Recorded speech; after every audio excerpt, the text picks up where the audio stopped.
नमस्कार साथियों, उत्कर्ष nursing classes में आप सभी का हार्दिक स्वागत और अभिनंदन है। कैसे हैं आप सभी लोग?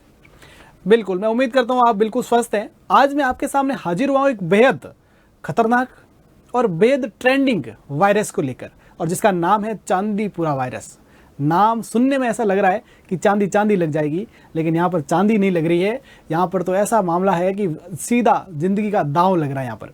अगर मैं चांदीपुरा वायरस के बारे में बात करूं तो ये चांदीपुरा वायरस 1965 में सबसे पहले अपने राजस्थान, मध्य प्रदेश, गुजरात में नहीं, लेकिन सबसे पहले जो इसके केस देखने को मिले थे वो देखने को मिले थे महाराष्ट्र के नागपुर जिले के चांदीपुरा गांव के अंदर।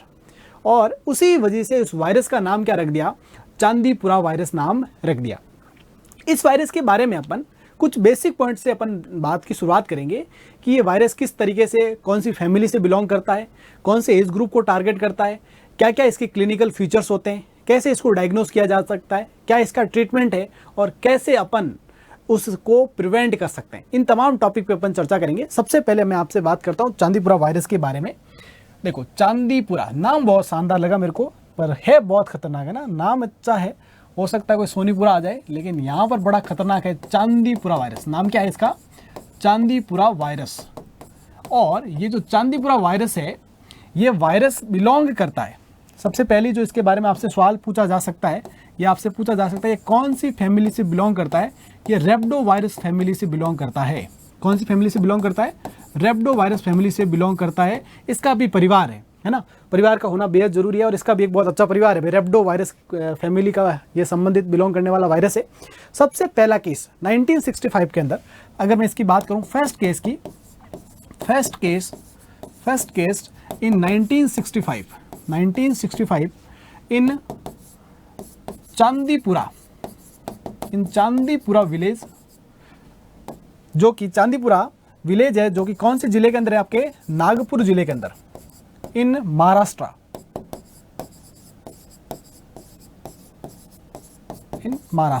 जो आपका स्टेट है महाराष्ट्र, वहां पर आपको सबसे पहले इसके केस देखने को मिले थे। उसके अलावा आपसे कुछ और इंपॉर्टेंट इसके बारे में पूछने को और समझने के लिए जरूरी होता है इंक्यूबेशन पीरियड। अगर आपसे कई बार ऐसा पूछ लिया जाए कि चांदीपुरा वायरस के का कितना इंक्यूबेशन पीरियड होता है, अभी देखो ये कुछ आवर्स से लेकर कुछ डेज हो सकता है, कुछ आवर्स से लेकर कुछ डेज तक हो सकता है। कंप्लीट डिटेल अभी भी इसके बारे में अवेलेबल नहीं है, लेकिन जब भी एकदम एग्जैक्ट ऐसा कुछ आएगा तो अपन उसके साथ भी अपन जरूर डिस्कस करेंगे ना। अब उसके अलावा जो इसका कॉमन टारगेट ग्रुप है ना, जो सबसे कॉमनली अफेक्ट किसको करता है, अगर अपन इसके टारगेट ग्रुप की बात करते हैं तो ये अंडर 15 ईयर एज के जो चिल्ड्रंस होते हैं ना, अंडर 15 ईयर एज के चिल्ड्रंस को अफेक्ट करता है हमेशा। ईयर एज ऑफ चिल्ड्रन, सबसे इंपॉर्टेंट बात।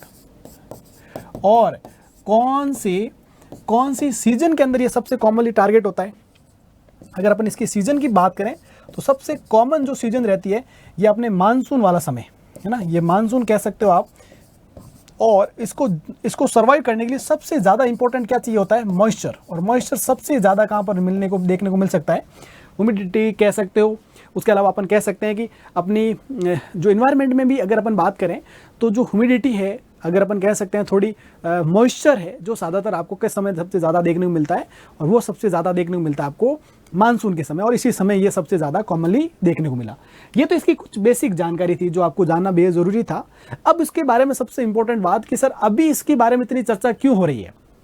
तो रिसेंट टाइम के अंदर गुजरात सबसे ज़्यादा इससे अफेक्ट हुआ है, और उसके बाद में राजस्थान में भी 2 केस देखने को मिले हैं। उसके अलावा आपको मध्य प्रदेश में भी एक केस डायग्नोसिस हुआ है।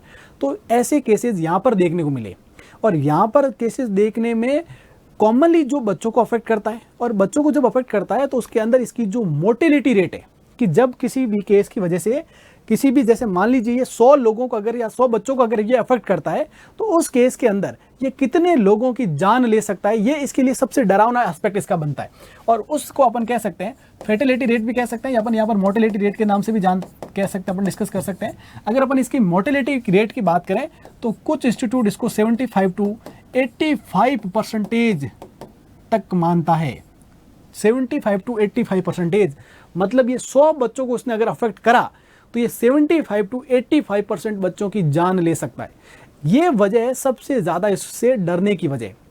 अब डरने का मतलब ये नहीं है कि अपन इस चीज़ से डर कर अपन बैठ जाएं। तो एक्चुअली होता क्या क्या है सर, इसके अंदर क्या क्या चीज़ें देखने को मिलती है, अपन इसको कैसे आइडेंटिफाई कर सकते हैं, उसके बारे में अपन थोड़ी चर्चा करते हैं।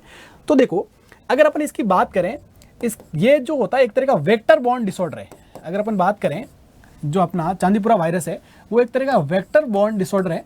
और ये जो वेक्टर बॉर्न डिसऑर्डर के अंदर जो वेक्टर का काम करने के लिए दो बड़े खास वेक्टर यहाँ पर यूज होते हैं। एक तो होता है आपके सैंड फ्लाई, है ना, सैंड फ्लाई, और दूसरा जो वेक्टर कॉमनली हो सकता है वो आपका है मॉस्क्यूटो। क्या हो सकता है आपका? मॉस्क्यूटो हो सकता है। लेकिन कॉमनली कौन है भाई? आपका सैंड फ्लाई इसका कॉमन वेक्टर माना जा रहा है। सैंड फ्लाई इसका कॉमन वेक्टर माना जा रहा है। और सैंड फ्लाई और दूसरा किसके द्वारा? ये मॉस्क्यूटो के द्वारा क्या हो सकता है? फैलता है। और ज़्यादातर ये जो सैंड फ्लाई होती है, ये सैंड मतलब रेत की जैसी होती है। और ज़्यादातर जो अपन कह सकते हैं कच्ची दीवारें होती हैं, किसी भी घर की जो कच्ची दीवारें होती हैं, उन दीवारों के अंदर ये कॉमनली आपको देखने को मिल सकती है। और उसी समान होती है, रेत के समान, बालू के समान होती है, इसलिए उसका नाम भी क्या रखा है? सैंड फ्लाई रखा गया है। दूसरा कॉमनली ये किसके द्वारा फैल सकता है? मॉस्क्यूटो के द्वारा फैल सकता है। और जब ये किसी पर्सन के अंदर, जब ये किसी भी बच्चे के अंदर ये आपके सैंड फ्लाई के माध्यम से जब जाएगा, तो उस बच्चे के अंदर जो कॉमन क्लिनिकल फीचर्स आएंगे, अगर अपन इसके कॉमन क्लिनिकल फीचर्स की बात करें तो उसके बारे में आपको बड़ा जानना जरूरी है, क्या क्या फीचर्स आ सकते हैं। अगर अपन कॉमन क्लिनिकल फीचर्स की बात करें तो बच्चों को एक तो फीवर डेवलप हो सकता है। फीवर के साथ में बच्चे को सीवियर वॉमिटिंग देखने को मिल सकती है। फीवर के साथ में अगर मैं बात करूं, यहाँ पर फीवर के साथ में अगर मैं बात करूं तो फीवर के साथ में सीवियर वॉमिटिंग हो सकती है। सीवियर वॉमिटिंग हो सकती है। सीवियर वॉमिटिंग के अलावा अगर अपन बात करें तो मसल एक, आपकी मांसपेशियों के अंदर दर्द हो सकता है बच्चे के, स्पेशली बच्चा फटीग हो सकता है, फटीग फील कर सकता है। उसके अलावा बच्चे को कफ भी देखने को मिल सकता है। उसके अलावा बच्चे को SOB बोले तो शॉर्टनेस ऑफ ब्रीथ, और उसके साथ साथ में डिस्निया देखने को मिल सकता है। और उसके अलावा जैसे जैसे इसकी सीवियरिटी बढ़ती है तो ये आपको हो सकता है बच्चे के अंदर निमोनिया करवा सकता है। बच्चे के अंदर क्या करवा सकता है? निमोनिया करवा सकता है। और निमोनिया के साथ साथ में निमोनिया की वजह से एक्यूट रेस्पिरेटरी डिस्ट्रेस सिंड्रोम करवा सकता है, जिसको अपन ARDS कहते हैं। एक्यूट रेस्पिरेटरी डिस्ट्रेस सिंड्रोम भी करवा सकता है। और उसके अलावा ये क्या कर सकता है कि आपको ये एक्यूट एनसेफेलाइटिस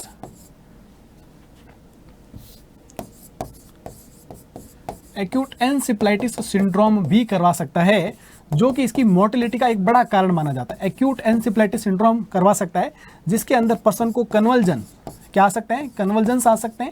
और उसके साथ साथ में पेशेंट हो सकता है कि कोमा में भी चला जाए, और एट द एंड उसकी क्या हो सकती है? डेथ भी हो सकती है। ये तमाम चीज़ें आपको उसके अंदर देखने को मिल सकती है डियर, है ना। तो ये सारे जो आपके कॉमन फीचर्स को आपको ध्यान रखना है। फीवर होगा, सीवियर वॉमिटिंग हो सकती है, मसल एक है, फटीग मतलब थकान जैसा फील होना, कफ होना, उसके बाद में सांस में दिक्कत या सांस को लेने की जो स्पीड है, जैसे अपन क्या कहते हैं? टैकीपीनिया कहते हैं, वो सारी चीज़ें देखने को मिल सकती है। उसके अलावा निमोनिया भी हो सकता है, और निमोनिया की वजह से एक्यूट रेस्पिरेटरी डिस्ट्रेस सिंड्रोम भी हो सकता है। उसके साथ साथ में आपके ब्रेन का जो फंक्शनिंग पोर्शन होता है, उसका जब इन्फ्लामेशन होता है उसको अपन एनसेफेलाइटिस कहते हैं, और एक्यूट एनसेफेलाइटिस सिंड्रोम भी हो सकता है। उसकी वजह से उसको कन्वल्जन्स, जिसको अपन सीजर्स और उसके अल्टरनेट वर्ड्स अपन यूज़ करते हैं, फिट्स वगैरह जो वर्ड्स यूज़ करते हैं अपन, वो कन्वल्जन्स देखने को मिल सकते हैं। और उसकी वजह से पेशेंट कोमा में जा सकता है, और एट द एंड उसकी क्या हो सकती है? डेथ हो सकती है। इसकी जो फर्टिलिटी रेट है 85% के अराउंड, मतलब 100 में से अगर 85% बच्चों की डेथ हो जाना एक बहुत बड़ा इसका क्या इम्पैक्ट नज़र आ सकता है। लेकिन अभी तक ये इतना कॉमन नहीं हुआ, इतना ये कम्युनिकेबल नहीं है। ये इस सब डिजीज़ के बारे में थोड़े पॉजिटिव पॉइंट अपन मान सकते हैं डियर, है ना। तो ये सारे के सारे क्या थे? इसके क्लिनिकल फीचर्स थे। अब आपसे माइंड में आ सकता है कि सर अपन डायग्नोस कैसे करेंगे इस चीज़ को? जब ये बीमारी हो ही गई है तो अपन इसको डायग्नोस करने के लिए क्या क्या कर सकते हैं? अगर अपन डायग्नोसिस की बात करें तो इसके भी कंफर्मेशन के लिए अगर अपन बात करें तो अभी तक RT-PCR को माना जा रहा है। RT-PCR इसको कंफर्म करने का एक तरीका माना जा रहा है। उसके अलावा सेरोलॉजिकल टेस्ट भी यूज किए जा सकते हैं, जैसे कि जस्ट लाइक ELISA का भी यूज किया जा रहा है। तो ये तमाम चीज़ें अभी तक अंडर रिसर्च चल रहा है, काफ़ी कुछ इसके बारे में रिसर्च किया जा रहा है। और काफ़ी जो सैंपल्स होते हैं वो नेशनल जो अपने वायरोलॉजी की जो लैब होती है पुणे के अंदर काफ़ी सैंपल भेजे गए हैं। तो इसका सारा जो है मैटर अभी काफ़ी कुछ इन्वेस्टिगेशन के अंदर मैटर और अभी ज़्यादा उस पर क्या किया जा रहा है, फोकस किया जा रहा है। ठीक है, तो ये डायग्नोसिस का तरीका था। उसके बाद में अगर अपन बात करें इसके ट्रीटमेंट की, तो अपन अगर इसके मैनेजमेंट में देखें तो ज़्यादातर इस मैनेजमेंट की अगर अपन बात करें तो हमेशा इसका जो मैनेजमेंट रहता है वो सिम्टोमेटिक मैनेजमेंट है ना, जैसा पेशेंट को फीचर्स हैं उसके अकॉर्डिंग उसका मैनेजमेंट किया जाता है। और मुख्य तौर पर अगर अपन बात करें सीवियर केसेस के अंदर एंटीवायरल भी यूज की जा रही है और पेशेंट को सारा जो सिम्टोमेटिक जैसे जैसे फीचर्स हैं उसको साथ में ट्रीट किया जा रहा है। और आपको पता है वायरस के लिए ऐसा एकदम स्ट्रिक्ट कोई अपन मैनेजमेंट थेरेपी रहती नहीं है, तो उसका काफ़ी कुछ कॉम्बिनेशंस और काफ़ी कुछ एक्सपेरिमेंट अभी इसके अंदर चल रहे हैं। तो इसके अभी जो क्या रिजल्ट होते हैं वो तो अभी आने वाला समय बताएगा। लेकिन एक सबसे इंपॉर्टेंट और सबसे जरूरी बात जो रहती है आपको, वो रहती है आपकी प्रिवेंशन से रिगार्डिंग। अपन क्या कर सकते हैं, अपन इससे कैसे बच सकते हैं, उसके बारे में अपन बात करते हैं। देखो डियर, अगर मैं इनके प्रिवेंशन की बात करूं, अगर मैं इसके प्रिवेंशन की बात करूं तो ये सबसे ज़्यादा जानने का विषय रहने वाला आप सब लोगों के लिए। तो प्रिवेंशन की अगर अपन बात करेंगे ना, तो प्रिवेंशन के लिए अभी तक कोई तरह का वैक्सीनेशन नहीं है। पहली बात, नो वैक्सीनेशन, पहला और इंपॉर्टेंट पॉइंट, कोई भी वैक्सीनेशन नहीं है अवेलेबल यहाँ पर। दूसरी बात सबसे इंपॉर्टेंट रहता है अच्छी hand washing, proper hand washing करें आप, हाथ अच्छे से धोएं, ये हमेशा जरूरी रहता है और इस बार भी जरूरी है। उसके अलावा इन्वायरमेंटल सैनिटेशन, क्या करें, इन्वायरमेंटल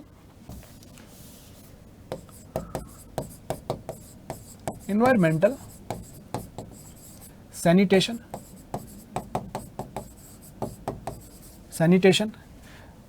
उसके अलावा दूसरा इंपॉर्टेंट जो रहेगा प्रॉपर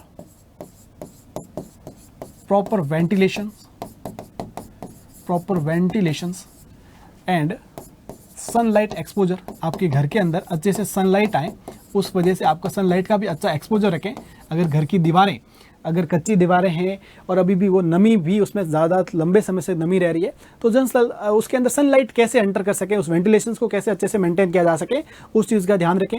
घर के जितने भी कपड़े हैं या अपने बिस्तर वगैरह हैं, उन सब बिस्तर और जो भी आपके घर के अंदर जो मटेरियल है जिसको अपन बाहर धूप के अंदर सुखा सकते हैं उसको सुखाएं, ताकि वो वायरस के मतलब ग्रोथ होने को और उसके बाद मतलब उसके सर्वाइवल को कम कर सकता है। ये तमाम चीज़ें अपन यहाँ पर कर सकते हैं। एक तो आसपास सफाई रखें, उसके अलावा आप अपने घर के अंदर जो अपन कह सकते हैं जहाँ पर मॉइस्चर है उस मॉइस्चर को खत्म करने के लिए सनलाइट का एक्सपोजर अच्छा कराएं और अपने आसपास के अंदर साफ सफाई रखें, मच्छर वगैरह सैंड फ्लाई को पैदा नहीं होने दें।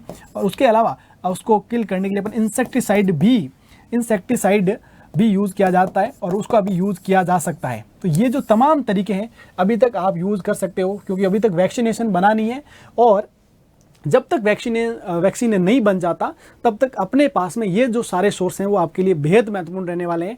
तो अभी इसमें आपको घबराना नहीं है। सबसे बड़ी बात होती है कि काफ़ी लोग इसको लेकर ज़्यादा चिंतित हो रहे हैं। ज़्यादा चिंतित होने का समय नहीं है, ये आपको सावधान होने का समय है।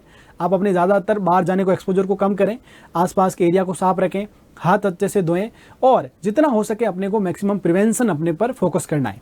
तो ये सारी चीज़ें और हर चीज़ को आज अपनी सफाई पर विशेष ध्यान दें। जैसे कि आप सब लोगों को पता है काफ़ी समय से अपन इस अभियान पर फोकस कर रहे हैं कि आपने साफ सफाई के महत्व को समझें और अपनों को, खुद को और अपने परिवार को बचाएं।